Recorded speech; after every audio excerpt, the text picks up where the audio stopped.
Massa aksi sudah mulai berdatangan ke gedung DPR RI sejak Senin siang. Massa memprotes kenaikan tunjangan anggota DPR, khususnya di tengah kondisi ekonomi rakyat yang melemah. Para peserta aksi berasal dari beragam kalangan tanpa mengenakan atribut organisasi. Massa meminta tunjangan fantastis anggota DPR untuk segera dihapus.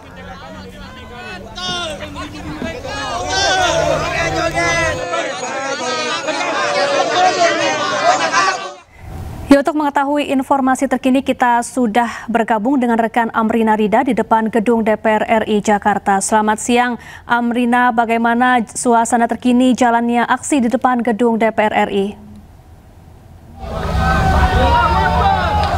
Iya, Syafa dan juga pemirsa, untuk suasana terkini di depan gedung DPR RI seiring dengan adanya seruan untuk melakukan unjuk rasa pada hari ini, pada siang ini nampak masih ramai oleh masyarakat umum yang mana mereka datang ke area depan gerbang gedung DPR RI untuk menyampaikan aspirasi dan juga menyampaikan protes mereka kepada anggota DPR. Ini kita bisa melihat di layar pada hari ini bahwa sejumlah ataupun juga kerumunan dari peserta unjuk rasa pada hari ini masih berkumpul di area depan gerbang untuk bersama-sama menyampaikan aspirasi mereka.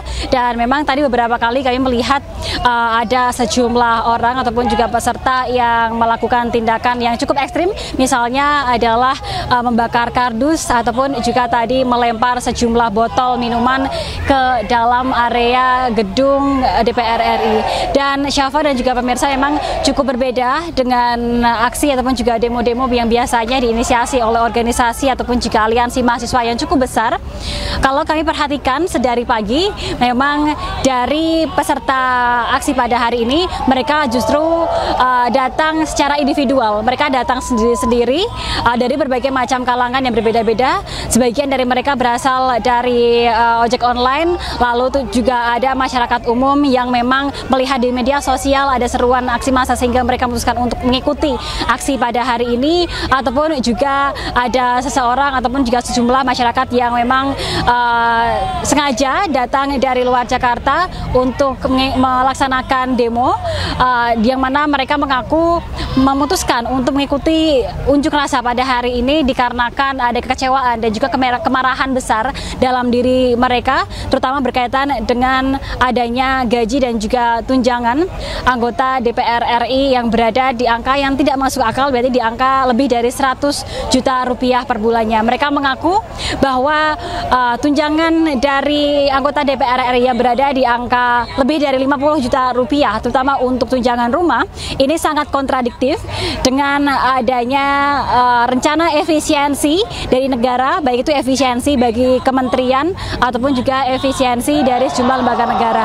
Mereka juga melihat bahwa gaji dan juga tunjangan dari anggota DPR RI ini seharusnya bisa diakomodir ataupun juga bisa dialihkan ke tempat-tempat lain ataupun juga ke anggaran-anggaran lain yang lebih bisa berdampak langsung kepada masyarakat, yang mana mereka menilai bahwa saat ini kondisi di masyarakat, terutama masyarakat kecil, ini secara ekonomi sedang sangat lesu dan juga sedang tidak baik-baik saja, sehingga adanya gaji dan juga tunjangan yang berada di angka ratusan juta rupiah tersebut menimbulkan amarah dan juga memantik emosi dari warga, terutama warga-warga yang berasal dari kalangan ojol, lalu juga sejumlah masyarakat seperti pedagang, ataupun juga tidak sedikit dari warga yang sejatinya mereka melaju ataupun juga mengendarai kendaraan bermotor, lalu mereka melihat ada aksi pada hari ini dan mereka memutuskan untuk menepi untuk sama-sama mengikuti aksi demo pada hari ini.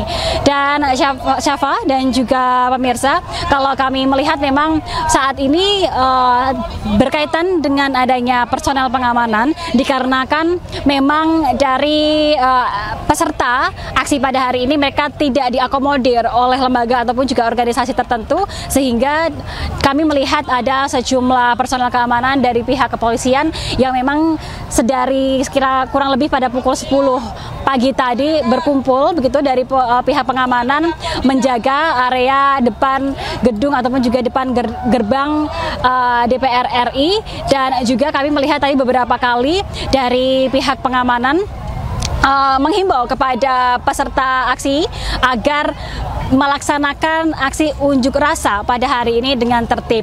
Mengingat seperti yang saya sampaikan tadi, Safa, bahwa tidak sedikit dari masyarakat umum yang tadi mengemudi ataupun juga mengendarai kendaraan bermotor sehingga mereka parkir di bahu-bahu jalan dan menimbulkan adanya kemacetan, sehingga saat ini untuk arus lalu lintas terutama Jalan Gatot Subroto di depan gedung DPR RI ini ditutup sementara oleh pihak polisi lalu lintas dan dialihkan ke tol dalam kota dan juga melalui Jalan Transjakarta. Kita akan melihat bagaimana kelanjutan dari aksi ini. Untuk sementara demikian, kembali ke Anda, Syafa. Baik, terima kasih Amrina Rida langsung dari depan gedung DPR RI Senayan, Jakarta, dan selamat bertugas kembali. Isu kenaikan gaji anggota DPR sebesar 3 juta rupiah per hari dan tunjangan rumah 50 juta rupiah per bulan menuai reaksi publik. Sementara Ketua DPR RI Puan Maharani menilai tunjangan 50 juta rupiah sudah sesuai perhitungan.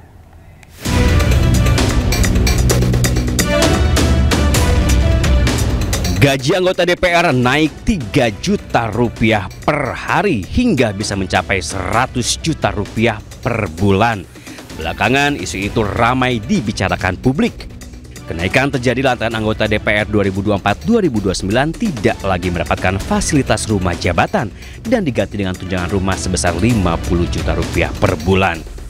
Publik pun geram dengan kabar kenaikan tunjangan dan gaji selangit wakil rakyat itu, apalagi di tengah sulitnya mendapatkan pekerjaan.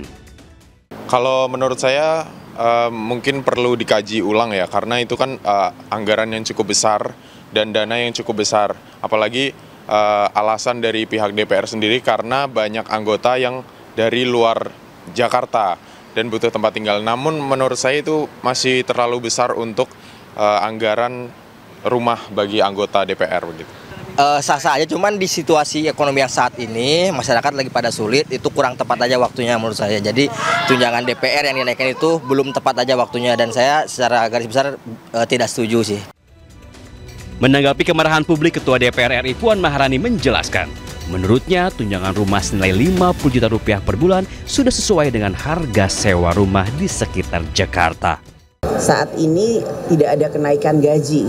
Yang ada perubahan adalah sekarang semua anggota DPR tidak mendapat rumah jabatan di Kalibata, karena semua rumah jabatan yang di Kalibata dan satu lagi di mana? Pulau Jami sudah kami serahkan kepada pemerintah atau kepada negara, dan memang ada kompensasi terkait rumah jabatan kepada anggota DPR, karena anggota DPR itu kan juga datang dari daerah-daerah yang mana cuman itu saja yang ada perubahan, yang lain-lain tidak ada perubahan. Itu sudah dikaji dengan sebaik-baiknya sesuai dengan kondisi ataupun harga yang ada di Jakarta, karena kan kantornya ada di Jakarta. Kenaikan gaji anggota DPR yang sudah selangit wajar saja jika menuai banjir kritik. Publik menilai kebijakan tersebut tidak sepadan dengan kinerja para wakil rakyat. Tim Liputan iNews melaporkan.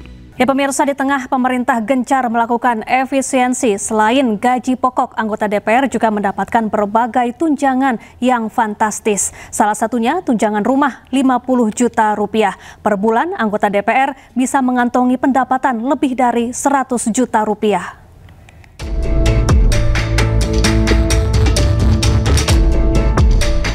Para wakil rakyat yang duduk di gedung DPR mendapatkan gaji dan sejumlah tunjangan yang fantastis.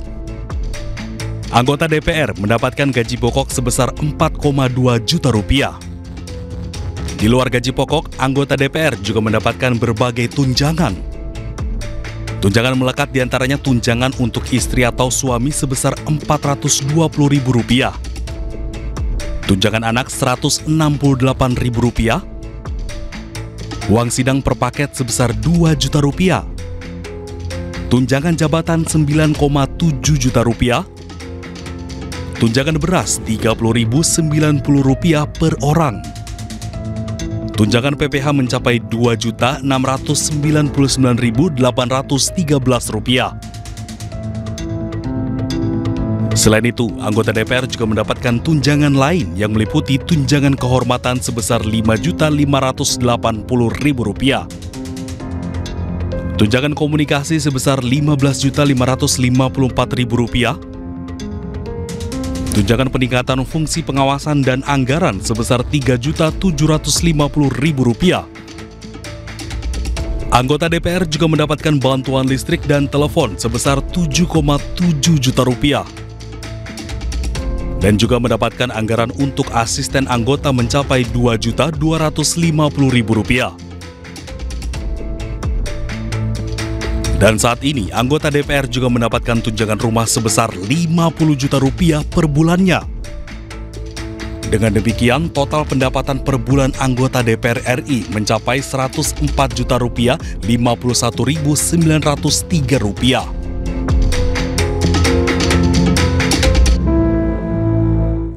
Ya, namun benarkah total pendapatan anggota DPR hanya Rp104 juta per bulan? Karena berdasarkan Pagu APBN 2025, setiap anggota DPR bisa mengantongi hingga Rp230 juta per bulan.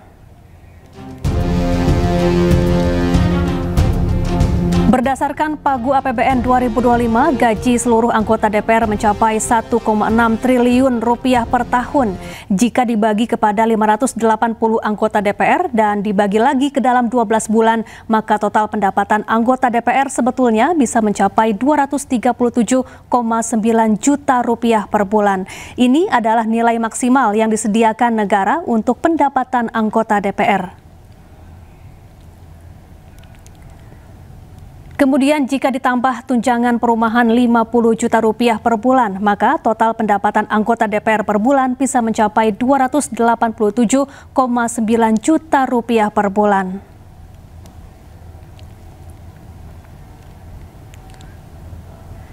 Dan pemirsa, gaji satu anggota DPR setiap bulan yang belum termasuk tunjangan rumah besarannya 44 kali dari gaji upah minimum Jakarta yang hanya 5 jutaan atau 101 kali UMR Jawa Tengah yang hanya Rp2.100.000. Gaji wakil rakyat ini juga 43 kali lebih besar dari gaji guru PNS. Ya, bahkan jika dibandingkan dengan gaji wakil rakyat di luar negeri, di Amerika Serikat gaji anggota parlemen hanya 11 kali dari upah warganya. Sementara di Inggris cukup 4 kali dari upah minimum warganya. Kebakaran genset Sonhorek saat pawai budaya memperingati kemerdekaan RI. Para peserta panik berusaha memadamkan api yang membesar.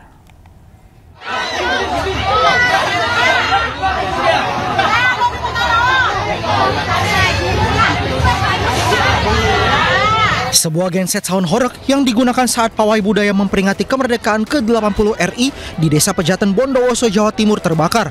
Kejadian ini terekam kamera warga dan viral di media sosial. Api yang langsung membesar membuat peserta pawai dan masyarakat panik dan berusaha untuk memadamkan api dengan menggunakan peralatan seadanya.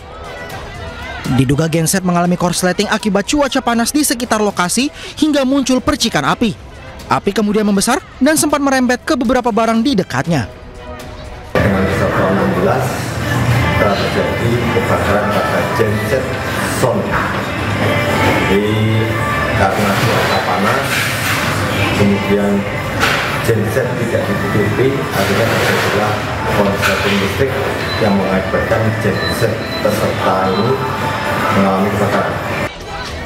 Tidak ada korban luka maupun jiwa dalam peristiwa ini.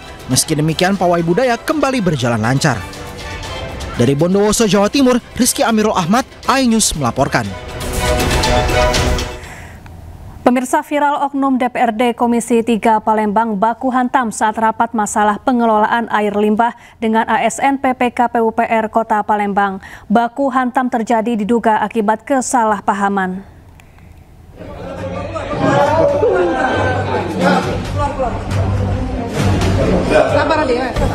Inilah video viral saat seorang anggota DPRD Komisi 3 Palembang terlibat baku hantam dengan seorang ASN pejabat pembuat komitmen PPK PUPR Kota Palembang. Keributan terjadi saat keduanya menggelar rapat pembahasan instalasi pengelolaan air limbah atau IPAL. Beruntung keributan berhasil diredam oleh peserta yang hadir. Kini kedua belah pihak telah melakukan mediasi. Diduga keributan hanya karena salah paham. Sahabat baik saya Ruby dengan tim kami Ade, alhamdulillah bertabayun, tidak ada masalah apapun, hanya kesalahpahaman. Mudah-mudahan ke depan ini menjadi presiden kita terbaik untuk Untuk menuju Palembang yang berdaya, Palembang yang sejahtera. Sudah seharusnya wakil rakyat dan pejabat pemerintah memberikan contoh yang baik bagi rakyat. Dari Palembang, Sumatera Selatan, Guntur melaporkan.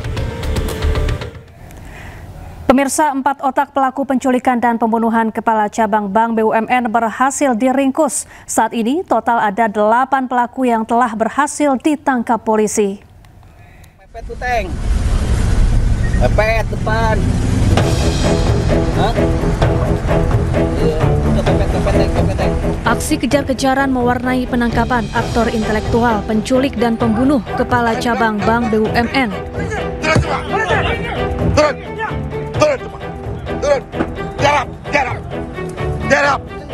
Meski berusaha melarikan diri, polisi berhasil menangkap ketiganya di ruas jalan raya antara Solo dan Jogja.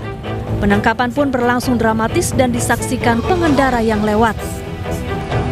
Selain 3 pelaku yang ditangkap di Jawa Tengah, seorang pelaku lain berinisial C juga ditangkap di daerah Pantai Indah Kapuk, Jakarta Utara, Minggu sore. Sebelumnya, polisi telah menangkap 4 penculik dan pembunuh Ilham Pradipta, Kepala Cabang Bank BUMN di kawasan Cempaka Putih, Jakarta Pusat. Pelaku ditangkap di lokasi berbeda, salah satunya di Bandara Komodo Labuan Bajo, Nusa Tenggara Timur. Sementara itu, dari hasil uji forensik terungkap terdapat luka akibat benda tumpul di bagian leher dan dada Muhammad Ilham Pradipta. Jenazah menggunakan pakaian batik, coklat, dan celana panjang coklat muda. Ditemukan tanda-tanda kekerasan pada bagian luar dan dalam tubuh korban. Sebelumnya, korban Muhammad Ilham Pradipta diculik di halaman parkir sebuah pasar swalayan di Pasar Rebo, Jakarta Timur. Kemudian korban ditemukan tewas di Desa Nagasari, Kabupaten Bekasi, Jawa Barat. Tim Liputan iNews melaporkan. Ya, penculikan dan pembunuhan terhadap Kepala Cabang Bank BUMN Cempaka Putih telah direncanakan. 3 pelakunya bahkan baru 2 bulan mengontrak rumah di Johar Baru, Jakarta Pusat dekat dengan kantor korban.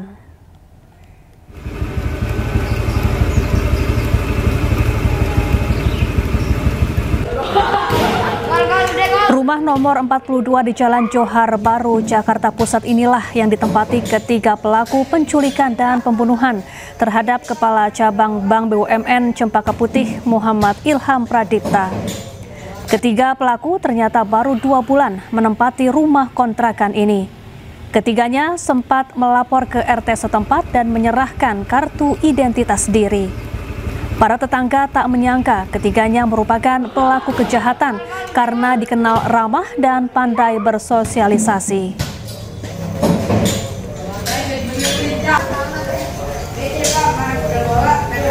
Baru kurang lebih 2 bulan deh, 2 bulan di sini. Berarti dia tinggal rame-rame memang kayak base camp. Tapi lapor nggak ke RW? Iya lapor. Dia sih sebenarnya gini loh. Saya juga kan nggak tahu gitu ya, bahwa ada semacam seperti ini, tapi yang jelas sih orang-orangnya baik gitu kan. Orang-orangnya sih baik. Ya, dugaan motif pembunuhan Muhammad Ilham Pradipta, Kepala Kantor Cabang Bank BUMN, masih didalami polisi. Selama ini korban tidak memiliki masalah dengan siapapun dan keluarga berharap para pelaku diganjar hukuman setimpal. Baik, sangat baik, banyak kesaksiannya. Jadi harapan saya ketika pelaku udah ketemu dihukum setimpal, seberat-beratnya. Karena suami saya orang baik tapi diperlakukan dengan cara tidak baik sampai kehilangan nyawanya. Cepat nangkep pelaku, terus ketahuan motifnya apa, otaknya apa. Karena kan selama ini kita masih bertanya-tanya, kok kenapa bisa suami saya yang kata orangnya. Ya, untuk mengetahui informasi terkini kita sudah terhubung dengan rekan Aya Nufus di Polda Metro Jaya. Selamat siang Aya, apakah motif pembunuhan Kepala Cabang Bank BUMN ini sudah diketahui dan apakah masih ada pelaku lain yang masih diburu oleh polisi?